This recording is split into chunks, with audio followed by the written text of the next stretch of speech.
Hello everyone, welcome back to my channel Concept of Physics by Anurag Mishra. Today we want to explain paper of physics UP board. UP board का paper हमें solve करना है आज। जो problem इसमें आई थी optional type question और 1 marks जो प्रॉब्लम थी और जो डिस्क्रिप्टिव टाइप की प्रॉब्लम थी। 1 मार्क्स में जितनी प्रॉब्लम थी 6 प्रॉब्लम 1 मार्क्स की थी जो ऑप्शनल टाइप थी। इसके बाद में सेक्शन बी में जो ऑप्शनल टाइप क्वेश्चन थे वो भी 6 थे, ये भी 1 मार्क्स के थे। और सेक्शन सी में 2 मार्क्स की प्रॉब्लम थी, इसमें 2 नंबर के प्रश्न पूछे गए थे और उनका जो निर्धारित जो कैरीज मार्क 2 सेक्स, और इसमें 2 क्वेश्चन थे, 3 के भी पार्ट एबीसीडी थे, एबीसीडी पार्ट है, इसमें भी 2-2 मार्क्स की प्रॉब्लम थी।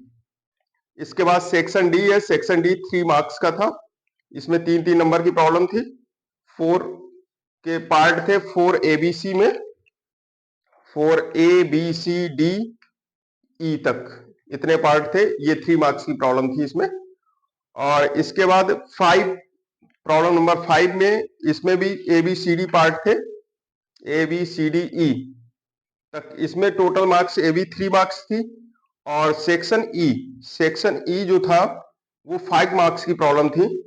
इसमें सेक्शन ई में प्रॉब्लम नंबर 6 और प्रॉब्लम नंबर 7, तो इतनी प्रॉब्लम जो आई थी ये 6। इसके बाद में क्वेश्चन नंबर 7 भी था, वो भी 5 मार्क्स में था, 7 के 2 पार्ट थे, 5 मार्क्स के। और क्वेश्चन नंबर 8 ये भी 5 मार्क्स का था, इसमें represent the variation of binding energy per nucleon with mass और number on the basis of explain the following nuclear fission, nuclear fusion और न्यूक्लियर एनर्जी। इसके ऑप्शनल में एक क्वेश्चन था, हाइड्रोजन एटम का दिया गया था। इसके बाद प्रॉब्लम नंबर 9, प्रॉब्लम नंबर 9 में magnetic flux linked with the coil depends, explain the induced electromotive force on the basis of cause, magnitude and direction. इसको हमने जो लेक्चर दिया था इलेक्ट्रोमैग्नेटिक इंडक्शन का, उसमें ये हम पहले ही डिस्कस कर चुके हैं ये प्रॉब्लम। तो इस तरीके से 9 क्वेश्चन इसमें थे पेपर में, और टोटल सेक्शन जो इसमें थे ए बी सी डी, और section A, section B, section C, D और सेक्शन ई, टोटल इतने सेक्शन इसमें थे, जिसमें सेक्शन ई 5 मार्क्स की प्रॉब्लम थी, और सेक्शन बी जो डी था वो 3 मार्क्स का था, सेक्शन सी 2 मार्क्स में और सेक्शन बी 1 मार्क्स में, और सेक्शन ए जो ऑप्शनल टाइप था वो 1 मार्क्स का था। तो सबसे पहले हम लोग, ये यूपी बोर्ड 2024 का पेपर है और इसकी जो कोड है वो 346 FX जो पेपर कोड है, जिसको हम बोलते हैं संकेतांक, जिसको हम कॉपी में लिखा होगा। तो ये पेपर है टोटल पूर्णांक 70 नंबर का, इसको आज डिस्कस करना है। तो सबसे पहले ऑप्शनल टाइप प्रॉब्लम पे हम लोग डिस्कस करते हैं। फर्स्ट इसमें प्रॉब्लम आई थी कि in the lens maker formula 1/f equal n-1 1/r1 1/r2 which focal length is used always first, second option था always second, third option first और second any one, none of these. मतलब उसने कहा था कि कोई लेंस मेकर फार्मूला है, उस लेंस मेकर फार्मूले में 1/f n-1 1/f equal to n-1 1/r1 1/r2 में कौन सी फोकल दूरी प्रयुक्त होती है। तो ये फोकल लेंथ कौन सी प्रयुक्त होती है उसको बताना था। इसमें ऑप्शन था सदैव प्रथम, सदैव द्वितीय, प्रथम या द्वितीय, कोई भी इनमें से कोई नहीं। तो आपने ये क्वेश्चन किया होगा, तो इसको कैसे हम समझेंगे कि कौन सी इसमें फोकल लेंथ लेंस मेकर फार्मूले में हम यूज कर सकते हैं। यूज करने का मतलब क्या है कि हमें 1/f इज इक्वल टू μ-1 या n-1 1/r1 1/r2 प्रूफ करना है। और वो कॉन्सेप्ट हम किस फोकल लेंथ से लेंगे जिससे वो ये फार्मूला हमारा प्रूफ हो जाए। तो इसको देखते हैं। इसमें ऑप्शन, वैसे इसका ऑप्शन जो करेक्ट था वो ये ऑप्शन सही है कि इसमें कोई भी फोकल लेंथ ले सकते हैं, प्रथम लें या द्वितीय लें, दोनों से लेंस मेकर फार्मूला आप प्रूफ कर सकते हैं। इसको हम डिस्कस करके भी आपको बताएंगे। लेंस मेकर फार्मूले में आपने देखा होगा, सबसे पहले ये लेंस है, इसकी फर्स्ट सरफेस, सेकंड सरफेस, और ये इसका सेंटर ऑफ कर्वेचर पॉइंट है C1 और C2। तो इस तरीके ये दो सरफेस से कोई भी लाइट रे इंसिडेंट करती है, जब rare medium to denser medium जाएगी तो नॉर्मल की तरफ बेंड हो जाती है। बेंड होने के बाद में उसकी वर्चुअल इमेज बनती है और वही वर्चुअल इमेज सेकंड सरफेस के लिए एज ए ऑब्जेक्ट वर्क करती है। तो ये टोटल इसकी फिनोमिना थी। और इससे पहले हमारे लेक्चर में लेंस मेकर फार्मूला हमने प्रूफ किया है, उसको आप जाके देख सकते हो, तो उससे आपको कॉन्सेप्ट क्लियर हो जाएगा। लेकिन हम ऑप्शन के लिए यहाँ पे कुछ बताना चाह रहे हैं, बस उतने ही डिस्कस करेंगे। सपोज दैट कि कोई भी ऑब्जेक्ट यहां रखा है, ये प्रिंसिपल एक्सिस है, इस पे ये लेंस दिया गया है, इसका ये फर्स्ट फोकस है F1। यहां से कोई भी लाइट रे जब इस मिरर पे जो ये लेंस है इस पे इंसिडेंट करती है, यहां पे ये लाइट रे इस पे इंसिडेंट हो रही है, आपतित होने के बाद में अपवर्तित होगी। तो अपवर्तित होने के बाद ये प्रिंसिपल एक्सिस जो मुख्य अक्ष है उसके पैरेलल निकल जाती है सीधी रेखा। देखो जो मुख्य अक्ष होता है, प्रिंसिपल एक्सिस है, वो भी एक लाइट रे ही है। बस इमेजिन करते हैं उसको एक लाइन की तरीके से, लाइन ड्रॉ करते हैं जैसे हम एक्सिस एक्सप्लेन करते हैं एक्स वाई जेड। बिल्कुल सिमिलरली वही प्रोसेस है। जो प्रिंसिपल एक्सिस होती है वो भी एक लाइट रे है, लेकिन उसको एज ए एक्सिस डिफाइन कर लेते हैं जो लेंस के सेंटर पॉइंट से जाता है। तो लेंस का जो सेंटर पॉइंट है ये है, इसी को हम ऑप्टिकल सेंटर कहते हैं, प्रकाशिक केंद्र। इस प्रकाशिक केंद्र से जाने वाली जो लाइट रे है विदाउट रिफ्लेक्शन सीधी निकल जाती है। वो किसी भी डायरेक्शन से पास हो इस पॉइंट से, वो सीधी रेखा में जाएगी, चाहे जिस डायरेक्शन को। तो इसका ये फर्स्ट प्रथम फोकस है। तो फर्स्ट फोकस, और ये लाइट रे हमारी कहां पे चली गई, इनफाइनाइट पे जा रही है। किस जगह से जा रही है, ऑब्जेक्ट कहां रखा है, फर्स्ट फोकस पे। तो ये फोकस पॉइंट है, तो यहां से ऑब्जेक्ट तक की डिस्टेंस को u लिखते हैं और इमेज कहां बनेगी, v is equal to infinite पे बनेगी। कहां बनेगी, v इक्वल टू इनफाइनाइट। तो इनफाइनाइट के लिए तो ये फर्स्ट प्रथम फोकस इसकी बात कर रहे हैं। इससे हम लेंस का फार्मूला कैसे प्रूफ करेंगे।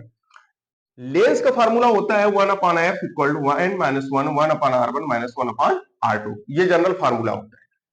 आपने क्या किया, उसी लेंस के फार्मूले को हम इस तरीके से लिख सकते हैं, 1/f की जगह 1/v minus 1/u according to lens formula. इतने टर्म को हम इतना लिख सकते हैं, n minus 1/r1 minus 1/r2। अब देखो यहां पे हम फर्स्ट फोकल की बात कर रहे हैं। फर्स्ट फोकस या प्रिंसिपल फोकस उसी को बोलते हैं फर्स्ट फोकस के लिए, प्रथम फोकस के लिए। तो प्रथम फोकस के लिए क्या होगा, क्योंकि ऑप्शनल में हमें ये प्रूफ करना है कि फर्स्ट या सेकंड कोई भी फोकस लेके हम लेंस मेकर फार्मूले को क्या कर सकते हैं, प्रूफ कर सकते हैं, कोई भी यूज कर ले। तो इसी का हम साइंटिफिक प्रूफ दे रहे हैं कि किस तरीके से हम प्रूफ करेंगे। ये ऑप्शनल टाइप का क्वेश्चन है। तो देखो v कितना है यहाँ पे, जब प्रथम फोकस, ये प्रथम फोकल तल है और ये प्रथम फोकस है, इस फोकस से इमेज तक की डिस्टेंस कितनी है, इनफाइनाइट। तो इसको हम लिख देंगे 1/इनफाइनाइट, लिख देंगे v को, माइनस 1/u कितना है, f1। f1 है फोकल लेंथ। तो u की जो डिस्टेंस हो जाएगी, हम किधर से मेजर करते हैं डिस्टेंस, ऑप्टिकल सेंटर से। ऑप्टिकल सेंटर से ये किस दिशा में आएगी, अपोजिट दिशा में, किसके, लाइट रे के।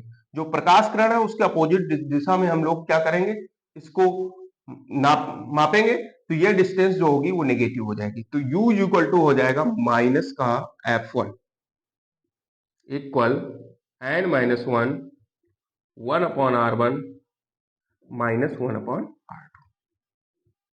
यही तो है। अब देखो 1/इनफाइनाइट की वैल्यू क्या होगी, 0। माइनस माइनस क्या हो जाएगा, प्लस हो जाएगा। तो ये हो जाएगा 1/f1 equal to n minus 1 1/r1 minus 1/r2। Lens maker formula proof हो गया। हमने फर्स्ट फोकस का उपयोग किया और लेंस मेकर फार्मूले को प्रूफ कर दिया। तो प्रथम से हो गया। अब देखो द्वितीय की बात करते हैं। द्वितीय के लिए क्या करेंगे, सेकंड फोकस के लिए। सेकंड फोकस में, ये फर्स्ट के लिए आप देख रहे हैं, फर्स्ट हमने फोकस यूज किया और लेंस मेकर फार्मूले को प्रूफ करके आपके सामने रखा। अब देखो देखते हैं सेकंड फोकस में क्या होता है। सेकंड फोकस को कैसे देखेंगे, यहां पे आ जाएगा फॉर सेकंड फोकल लेंथ के लिए। तो सेकंड के लिए क्या होगा, एनी वन कोई भी हो सकता है, दोनों से हम लोग प्रूफ कर सकते हैं लेंस मेकर फार्मूला। अब इसमें क्या होगी, कोई भी लाइट रे पैरेलल आ रही है लेंस के, सेकंड फोकस कब बनता है, ये प्रिंसिपल एक्सिस हो गई और इस प्रिंसिपल एक्सिस के पैरेलल कोई भी लाइट रे इंसिडेंट करती है, तो ये जब किस बिंदु पर मिलेंगी, इसके फोकस पे मिलती हैं, इसके फोकस पे। अब u कहां पे रखा है, इनफाइनाइट में, अभी v इनफाइनाइट में था, u इनफाइनाइट में, v कहां है, इसके फोकल पॉइंट पे, v is equal to f2, यही तो f2 पॉइंट है, सेकंड फोकस, ये हो जाएगा v is equal to f2। इसी बात को तो करेंगे ना सेकंड फोकल के लिए, फर्स्ट फोकल और ये सेकंड फोकल, तो सेकंड फोकस के लिए हम लोग क्या करेंगे, लेंस का फार्मूला हमारा वही है, बस हमें जनरल इस फार्मूले को उपयोग करके लेंस का formula 1/f equal to n minus 1 1/r1 minus 1/r2 को प्रूफ करके दिखाना है। तो सेकंड फोकस की लिए बात करते हैं, तो सेकंड फोकस में क्या होगा, 1/v, v कितना है f2, तो 1/f2 माइनस 1/u, u कितना है infinite, equal n minus 1 1/r1 minus 1/r2, ठीक है, 1/इनफाइनाइट जीरो हो जाएगा, तो 1/f2 equal n minus 1 1/r1 minus 1/r2, इससे भी लेंस का फार्मूला हमने प्रूव किया। तो आपने देखा भी कि जब हमने फर्स्ट फोकस लिया था, प्रथम फोकस, तो प्रथम फोकस के लिए 1/f1 इज इक्वल टू निकला था n minus 1 1/r1 minus 1/r2, और सेकंड फोकस लिया तब भी 1/f2 equal to n minus 1 1/r1 minus 1/r2, मतलब लेंस मेकर फार्मूला जो 1/f equal to n minus 1 1/r1 minus 1/r2 है, ये फर्स्ट फोकस और सेकंड फोकस दोनों से हम लोग प्रूफ कर सकते हैं, इसलिए इसका ऑप्शन नंबर थर्ड करेक्ट होगा। First and second focus any one, कोई भी एक फोकस हम ले सकते हैं जिससे हम लेंस मेकर फार्मूले को प्रूफ कर सकते हैं, तो इसलिए इसका सेकंड जो ऑप्शन है वो थर्ड करेक्ट है। तो इसका आप स्क्रीनशॉट ले लें। सेकंड प्रॉब्लम दी गई 1 के खा में कि एन टाइप सेमीकंडक्टर की प्रकृति कैसी होती है, ऋणावेशित, धनात्मक आवेशित, उदासीन, इनमें से कोई नहीं। What is the nature of N type semiconductor, first option negatively charged, second है पॉजिटिवली चार्ज्ड, थर्ड है न्यूट्रल, नन ऑफ दिस। तो ये इसको आपको करना है, तो इसमें क्या ऑप्शन क्लियर होगा, इसमें उसको हमने समझाया है यहाँ पे कि एन टाइप सेमीकंडक्टर कोई भी है, वो एन टाइप और पी टाइप को आप समझ सकते हैं, जो भी इंट्रिंसिक सेमीकंडक्टर होते हैं, semiconductor two types, one is the intrinsic semiconductor and other extrinsic semiconductor. Intrinsic semiconductor pure type semiconductor होता है जिसमें कोई भी डोपिंग नहीं होती। डोपिंग मतलब क्या होता है, इम्प्योरिटी एटम का addition in a pure atom. तो जब डोपिंग नहीं होती है तो वो इंट्रिंसिक सेमीकंडक्टर है। एक्सट्रिंसिक सेमीकंडक्टर में हम इम्प्योरिटी एटम को मिलाते हैं। अगर हम जर्मेनियम एटम में, जर्मेनियम एटम के आउटर मोस्ट ऑर्बिट में नंबर ऑफ इलेक्ट्रॉन्स होते हैं 4, ये एक जर्मेनियम है, इसके आउटर मोस्ट ऑर्बिट में जो शेयरिंग करता है उसमें नंबर ऑफ एटम्स इसके होते हैं 4।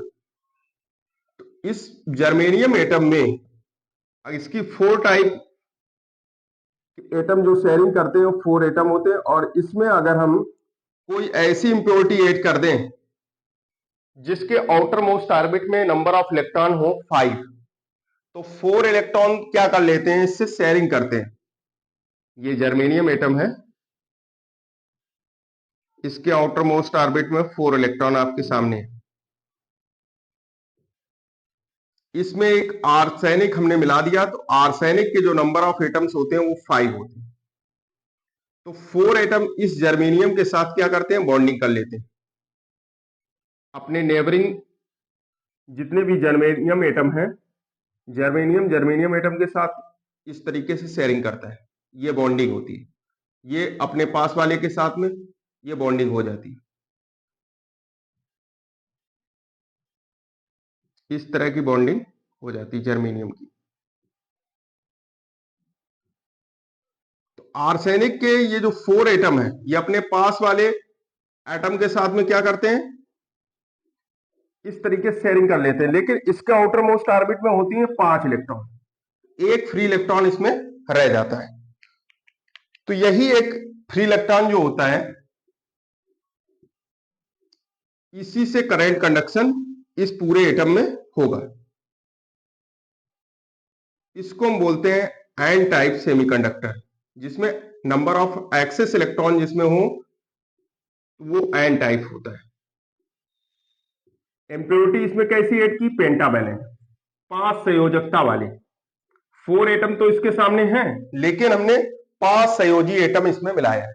जर्मेनियम के जो एटम होते हैं वो आउटर मोस्ट ऑर्बिट में 4 इलेक्ट्रॉन्स होते हैं। कितने इलेक्ट्रॉन, 4 जर्मेनियम एटम में। तो 4 इलेक्ट्रॉन क्या करते हैं, ये अगर प्योर टाइप का जर्मेनियम एटम होता तो सभी जर्मेनियम एटम जो उसके आउटर मोस्ट ऑर्बिट के चारों इलेक्ट्रॉन एक दूसरे से क्या करते, बॉन्डिंग कर लेते। तो बॉन्डिंग हो जाती तो करंट कंडक्शन, कोई जब फ्री इलेक्ट्रॉन नहीं है तो करंट कंडक्शन बहुत ही स्लो होता है।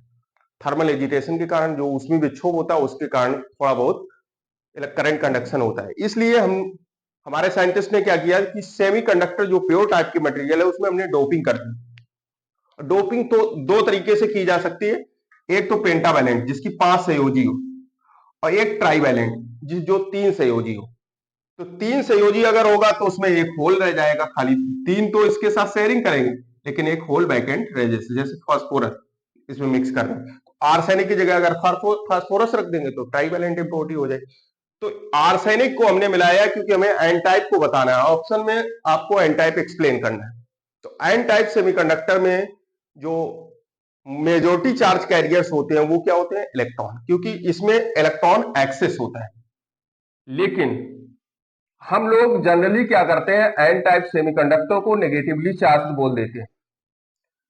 कोई भी सेमीकंडक्टर चाहे वो एन टाइप सेमीकंडक्टर हो या पी टाइप सेमीकंडक्टर हो, दोनों ही इलेक्ट्रिकली न्यूट्रल होते हैं। इस बात को, ये ऑप्शन बहुत बार आया है और अधिकतर ऑप्शन को गलत कर देते हैं। एन टाइप और पी टाइप सेमीकंडक्टर इलेक्ट्रिकली क्या होते हैं, न्यूट्रल होते हैं। बस ये क्या करता है, ये डोनर एटम होता है। जो आर्सेनिक होता है ये डोनर एटम है। ये क्या करता है, इस पे जो डोनर एटम है मतलब इलेक्ट्रॉन, इस पे इलेक्ट्रॉनों की अधिकता है, इसलिए इलेक्ट्रॉन को डोनेट कर देता है अपने पड़ोसी के साथ में। तो ये डोनर एटम होता है, इसलिए यहां पे जो इसके मेजॉरिटी चार्ज कैरियर्स होते हैं, नंबर ऑफ इलेक्ट्रॉन्स की बहुत ज्यादा संख्या होती है comparison to hole. Positively charge से नेगेटिवली चार्ज की संख्या ज्यादा होती है, इसलिए इसमें इलेक्ट्रॉन करंट ज्यादा होता है कंपेरिजन टू होल करंट के। लेकिन जो एन टाइप सेमीकंडक्टर होता है, इंप्योरिटी पेंटावैलेंट होती है, इलेक्ट्रॉनों की अधिकता होती है, मेजॉरिटी चार्ज कैरियर से इलेक्ट्रॉन होते हैं, डोनर एटम होता है, लेकिन इलेक्ट्रिकली न्यूट्रल होता है, चाहे एन टाइप हो या पी टाइप। एन टाइप को हम जनरली धनात्मक लिख देते हैं और पी टाइप को ऋणात्मक, एन टाइप को ऋणात्मक लिखते हैं और पी टाइप को धनात्मक लिख देते हैं। लेकिन ऑप्शन में क्या है कि इसको हम इलेक्ट्रिकली न्यूट्रल मानते हैं, क्योंकि इसकी शेयरिंग हो जाती है इस तरीके से। तो कोई भी एटम है वो इलेक्ट्रिकली जब शेयरिंग बॉन्डिंग हो जाती है तो इलेक्ट्रिकली न्यूट्रल है, केवल इलेक्ट्रॉन इसमें करंट कंडक्शन कर सकता है। जो चार्ज कैरियर होते हैं इलेक्ट्रॉन, नेगेटिवली चार्ज कैरियर होते हैं एन टाइप सेमीकंडक्टर में। पी टाइप सेमीकंडक्टर में पॉजिटिव चार्ज कैरियर्स होते हैं, मतलब होल्स होते हैं, होल्स की मेजोरिटी होती है। पी टाइप में क्या होता है, NH is greater than Ne in case of p type semiconductor, p type semiconductor।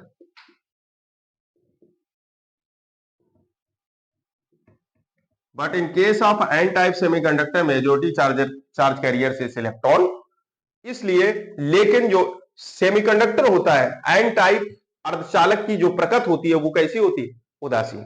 प्रकृति उसकी न्यूट्रल है। प्रकृति कैसी होती है, न्यूट्रल। तो इस बात को आपका इसका ऑप्शन नंबर 3 सही है, क्योंकि ये न्यूट्रल प्रकृति का होता है। प्रॉब्लम अभी आपने फर्स्ट सेक्शन ए का फर्स्ट 1 का और खा को आपने सॉल्व किया है। कमेंट करके जरूर बताएं कि आपके ऑप्शन कितने सही हुए। जरूर बताएं हमें। अब प्रॉब्लम नंबर गा पे आते हैं। इसमें दिया गया है एक नाभिकीय अपक्रिया दी गई है। नाभिकीय अपक्रिया कौन सी है? 7n15 प्लस 0n1, ये रिएक्ट हो रहा है 6c14 प्लस p। p क्या है? p एक प्रोटॉन है, न्यूट्रॉन है, अल्फा कण है, इलेक्ट्रॉन है। कोई एक न्यूक्लियर रिएक्शन दिया गया है। न्यूक्लियर रिएक्शन क्या दिया गया है? 7n15 प्लस 0n1, ये रिएक्ट होने के बाद जो प्रोडक्ट दे रहा है वो 6c14 plus p। What is p? p is the proton, neutron, alpha particle and electron. ये आपने किया होगा।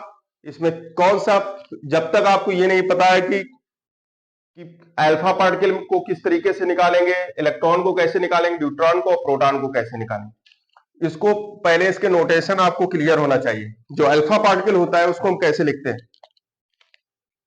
जो अल्फा पार्टिकल है इसको हम बोलते हैं 2He4। मतलब परमाणु क्रमांक और परमाणु भार में, अगर परमाणु क्रमांक और परमाणु भार, परमाणु क्रमांक में 2 की कमी, परमाणु भार में 4 की कमी हो जाए है अगर, तो अल्फा पार्टिकल हो जाएगा। इलेक्ट्रॉन को हम लिखते हैं -1 बीटा 0। मतलब क्या? परमाणु क्रमांक में अगर एक हमारा कम हो जा रहा है या एक बढ़ जा रहा है, लेकिन परमाणु भार में कोई परिवर्तन नहीं आ रहा, तो ये इलेक्ट्रॉन हो जाएगा। न्यूट्रॉन में क्या करते हैं? 1H2, परमाणु क्रमांक में 1 और परमाणु भार में 2।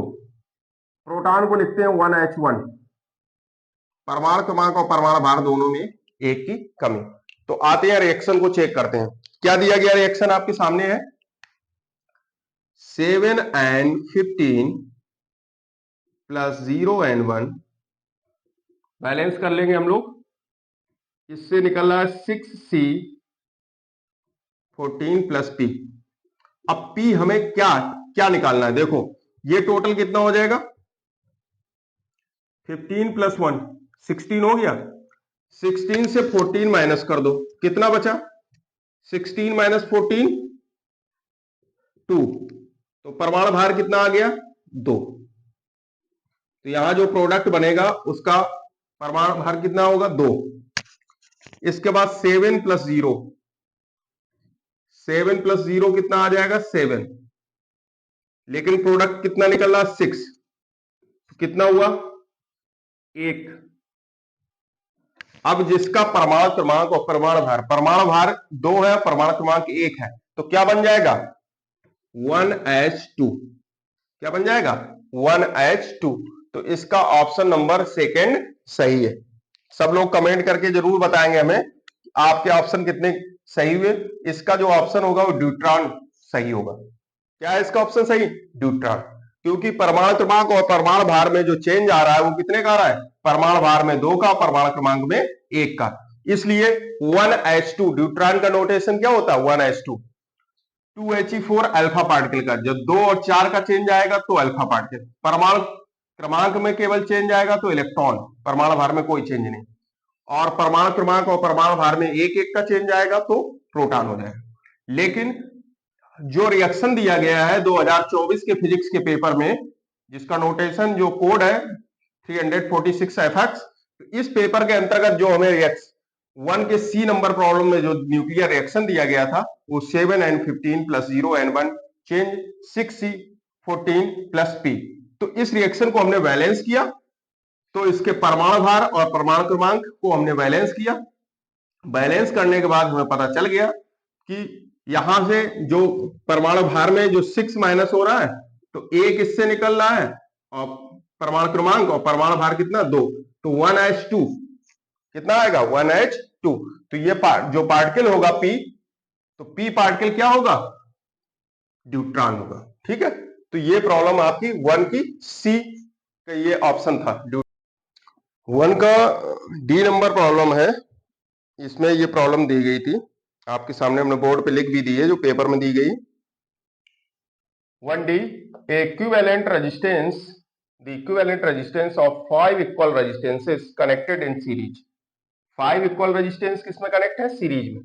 And parallel are R1 and R2। Series में R1 है और पैरेलल कितना है? R2 है रिस्पेक्टिवली। रिलेशन एक दिया गया R1 is equal to nR2, then what will be the possible value of ion. Ion का मान उसने पूछा है कि इसकी वैल्यू कितनी होगी, 1/25, 1/5, 25, 5। 5 समान प्रतिरोधकों का श्रेणी क्रम तथा समांतर क्रम में कुल तुल्य प्रतिरोध क्रमशः R1 और R2 है। यदि R1 equal to N R2 तो n का संभाव्य मान क्या होगा। ये n का मान उसने पूछा है, उसके भी वही ऑप्शन, तो ये हिंदी में दिया गया है, ये इंग्लिश में। तो आपको क्या करना है, इसका सोल्यूशन करना है। आपको पता है श्रेणी क्रम जो संयोजन होता है उसमें जो तुल्य प्रतिरोध उसने कितना दिया, R1 दिया। इसका जो मान होता है, क्योंकि सीरीज में हम क्या करते हैं, जैसे R1 dash plus R2 dash ऐसे तो ऐड करते चले जाते हैं, dot dot dot dot Rn तक, n तक चले गए। तो इसको हम शॉर्ट फॉर्म में लिखते हैं NR। और समांतर क्रम संयोजन जो होता है उसमें क्या होता है, 1/R2 equal to 1/R R1 R2 R2 dash plus dot dot dot n times तक जाते हैं तो ये हो जाता है n/R। तो इसकी वैल्यू अगर R2 का वैल्यू हम फाइंड करें, जैसे R1 इक्वल टू यहां कितना आ जाएगा NR, तो R2 कितना आ जाएगा, R2 इक्वल टू 1/R2 की वैल्यू कितनी है, n/R। कितनी, n/R। तो R2 कितना कितना हो जाएगा, R/n। अब आते हैं न्यूमेरिकल में। न्यूमेरिकल में क्या दिया गया, 5 इक्वल रेजिस्टेंस। तो n की वैल्यू कितनी है, 5। ये टर्म आपको देखना है, n की वैल्यू कितनी दी गई, 5। जैसे ये 5 R1 R2 जो 5 समान प्रतिरोधकों, तो n इक्वल टू कितना है, 5। मतलब यहां पे n की वैल्यू आपको पुट करनी है, वो कितनी पुट करनी है, 5। तो R1 इज इक्वल टू आ जाएगा 5R और R2 इज इक्वल टू हो जाएगा R/5। ठीक है। अब आपके सामने एक रिलेशन दिया गया है, वो रिलेशन है कितना, R1 इक्वल एन R2, यही रिलेशन है। तो R1 की वैल्यू कितनी है, 5R एंड R2 कितना दिया है, R/5। तो R से R कैंसिल हो जाएंगे, तो n इक्वल टू कितना निकल आएगा, जब क्रॉस मल्टीपल करेंगे यहां पे 5 इक्वल टू आ जाएगा, इस जगह पे 5 इक्वल टू n/5, यही तो मिलेगा, 5 इक्वल टू n/5। तो n इक्वल टू कितना आ जाएगा, 25। n equal to 25। तो इसका जो ऑप्शन है वो 25 करेक्ट है। कितना, 25, 25 इसका आंसर आएगा। जिन लोगों का आंसर ये सही है वो हमें कमेंट जरूर करें, किसने किस तरीके से इसको सॉल्व किया उसको भी बताएं मेथड को। प्रॉब्लम नंबर 1E दिया गया है कि which of the following is the unit of electric flux. वैद्युत फ्लक्स का मात्रक क्या होगा। इसमें ऑप्शन दिए volt second, volt meter, coulomb second, coulomb meter. ये आपने किया होगा, देखते हैं इसको कैसे निकालेंगे। रटने से मात्रक कभी नहीं आते, आपने अगर समझे हैं फार्मूले से तभी मात्रक आप निकाल पाएंगे। तो इसको कैसे करेंगे, इसको जो विच of the following is the unit of electric flux, जो वैद्युत फ्लक्स होता है, वैद्युत फ्लक्स होता क्या है, इसको हम फाई ई से रिप्रेजेंट करते हैं। किससे, phi E. Phi equal to होता है E dot D A. DA क्या है, एरिया है, ई क्या है, इलेक्ट्रिक फील्ड। इलेक्ट्रिक फील्ड को और इस तरीके से भी लिख सकते हैं इलेक्ट्रिक फील्ड का, क्योंकि इलेक्ट्रिक फील्ड और वोल्टेज के साथ एक विभवांतर के साथ एक रिलेशन होता है, electric field E is equal to V/S। यही तो लिखते हैं। इसी को हम लिख सकते हैं, इसी को dV/dx आपने लिखा होगा, माइनस भी लगा होगा, dV/dx। तो V को हम क्या लिख सकते हैं, इलेक्ट्रिक फ्लक्स की जो यूनिट होगी यहां से कितनी होगी यूनिट, इसको हम लिख सकते हैं वोल्ट पर मीटर, वोल्ट पर मीटर लिख सकते हैं। dx क्या है, L क्या होती है, लेंथ होती है, तो V को वोल्ट और मीटर। और dA क्या होता है, एरिया है, किसी सरफेस का एरिया जिससे फ्लक्स पास हो रहा है। तो एरिया वेक्टर जो एरिया होता है सरफेस ये है, तो सरफेस एरिया 2 डायमेंशन होता है। तो डीए की जो यूनिट होती है वो क्या होती है, एरिया को क्या लिखते हैं, लंबाई गुणा चौड़ाई। तो मीटर गुणा मीटर, तो मीटर स्क्वायर हो जाएगा, मीटर स्क्वायर। अब ये सभी यूनिट यहां पे रखेंगे तो फ्लक्स का जो मात्रक होगा, यूनिट ऑफ फाई कैसे कैलकुलेट करेंगे, ई की यूनिट कितनी है, volt upon meter into DA को क्या लिख सकते हैं, मीटर, कितना दिया है, इनटू मीटर स्क्वायर। तो इसकी एक घात से ये कट जाएगा, तो कितना आ जाएगा इसका मात्रक, वोल्ट मीटर। तो देखो ऑप्शन दिया गया कोई वोल्ट मीटर, वोल्ट मीटर कोई ऑप्शन है इसमें, देखो आपके सामने सभी ऑप्शन चेक करेंगे, वोल्ट सेकंड, वोल्ट मीटर, देखो सेकंड में दिया गया वोल्ट मीटर, इसके बाद कूलाम सेकंड है, कूलाम मीटर है, तो सेकंड हमारा ऑप्शन इसका सही हो जाएगा।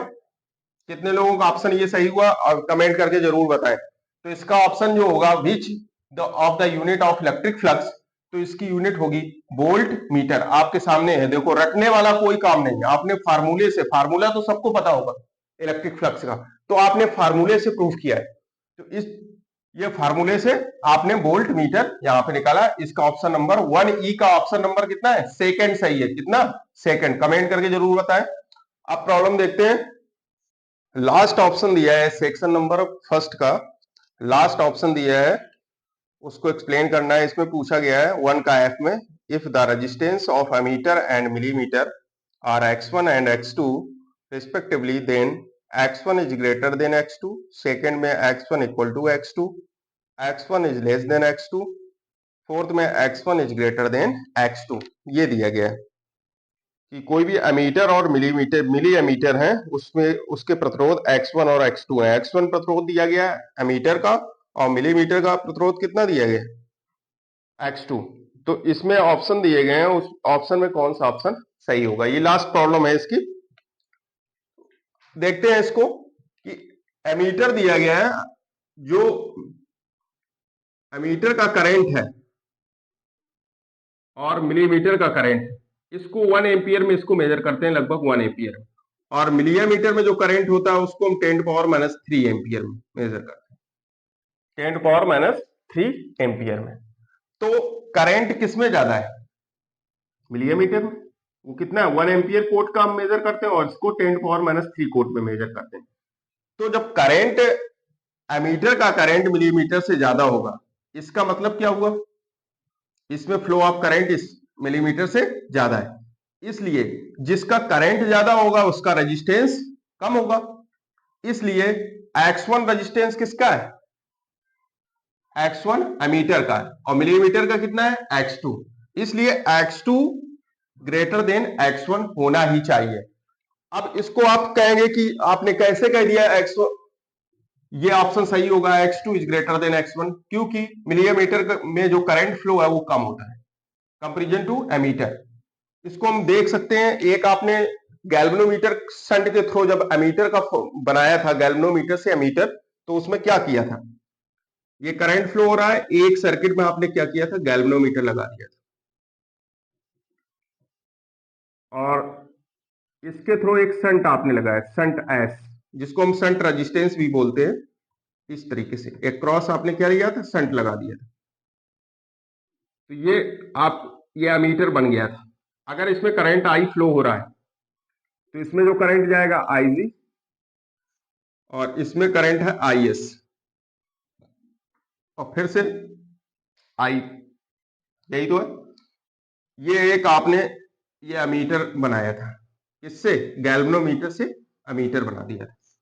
तो इसमें जब किरचॉफ्स लॉ आपने अप्लाई किया था, तो दोनों के जो रेजिस्टेंस है दोनों वायर में, यहां किरचॉफ्स लॉ अप्लाई करेंगे तो इस तरीके से सर्किल होता है, तो इसका करंट और रेजिस्टेंस माइनस इनटू करंट और रेजिस्टेंस, यही तो होता है, summation IR equal to summation ही होता है,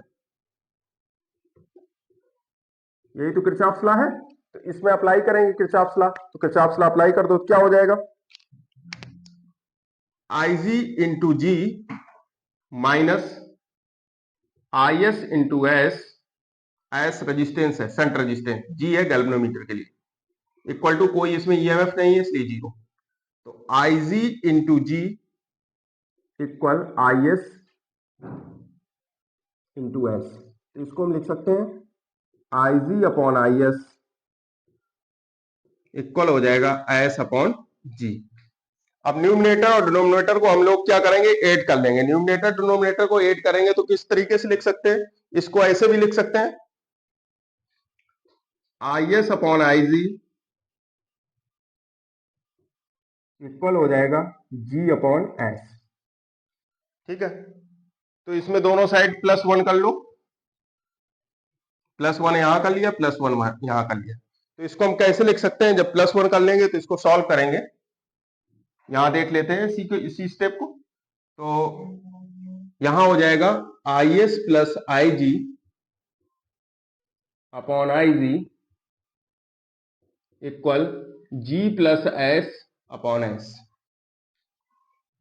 अब देखो IS प्लस IG जो होता है, दोनों करंट का एडिशन होगा, वो I के बराबर हो जाएगा, कुल करंट इस परपथ में टोटल करंट कितना है I, तो IG plus IS according to first Kirchhoff's law, Kirchhoff's law क्या है, संध पर मिलने वाली समस्त धाराओं का बीजगणितीय योग क्या होता है, उस संध पे मिलने वाली धारा के योग के बराबर होता है, तो I इक्वल टू क्या हो जाएगा, इस संध पे और इस पे मिलने वाली धाराएं कितनी है, IG और IS है, तो किरचॉफ्स लॉ जो करंट लॉ है उसमें वो अप्लाई करेंगे, तो किरचॉफ्स करंट लॉ के अकॉर्डिंग क्या हो जाएगा, जो IG करंट और IS करंट ये दोनों ऐड हो जाएंगे और किसके इक्वल हो जाएंगे, I के, तो I equal to IS plus IG, तो कितना हो जाएगा यहाँ पे, जब I इसकी जगह रख देंगे तो यहां आ जाएगा I अपॉन IG, यहां हो जाएगा G plus S upon S, इतना तो बनेगा ये टर्म।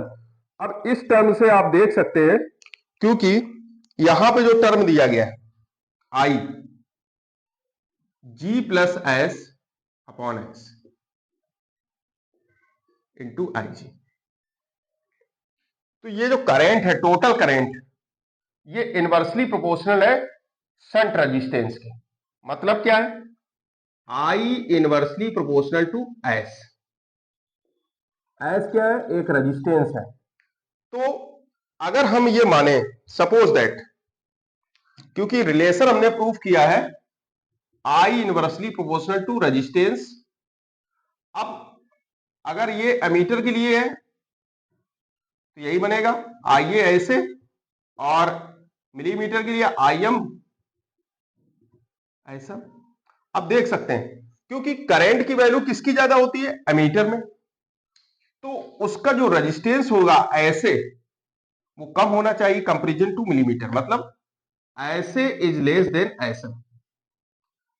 एमीटर का जो मिलीमीटर का करंट है, रेजिस्टेंस है, वो एमीटर के रेजिस्टेंस से ज्यादा होगा, क्योंकि करंट का फ्लो होता है वो कम होता है। देखो ये रिलेशन आपको याद रखना है, क्योंकि आई है वो इनवर्सली प्रोपोर्शनल टू रेजिस्टेंस होता है, अकॉर्डिंग टू जब शंट आप रेजिस्टेंस अप्लाई करते हैं गैल्वेनोमीटर से, एमीटर का फॉर्मेशन करते बनाते हैं एमीटर को गैल्वेनोमीटर से, तो अक्रॉस पैरेलल ऑर्डर में हम क्या लगाते हैं, एक शंट लगा देते हैं।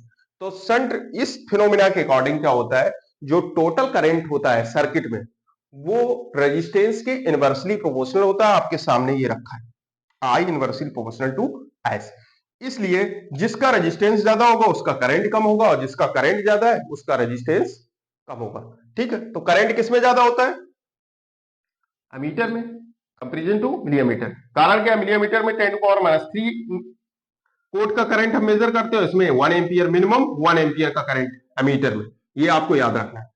इसलिए जो एमीटर का रेजिस्टेंस X1 है और मिलीमीटर का रेजिस्टेंस X2 है, क्योंकि इसलिए मिलीमीटर का रेजिस्टेंस X2 एमीटर के रेजिस्टेंस से ज्यादा होगा, इसलिए ऑप्शन नंबर 3 हमारा सही है। आप लोग अपने पेपर में चेक कर लें आपका सही है, ये क्वेश्चन की गलत है, इसको जरूर कमेंट करके बताएं। इस तरह से आपने सेक्शन ए की जितनी भी ऑप्शनल टाइप की प्रॉब्लम थी वो आपने आज सॉल्व की। 1 से लेके एफ, ए से लेके एफ तक की, 1A 1B 1C 1D 1E और 1F, एफ तक की प्रॉब्लम आपने सॉल्व की। ये 1 मार्क्स की प्रॉब्लम है। सेकेंड 1 मार्क्स की जो शॉर्ट टाइप प्रॉब्लम हम डिस्कस करेंगे सेकेंड अपने लेक्चर में। तो प्लीज चैनल को लाइक एंड सब्सक्राइब करें और बेल आइकन को प्रेस कर दें। Thank you.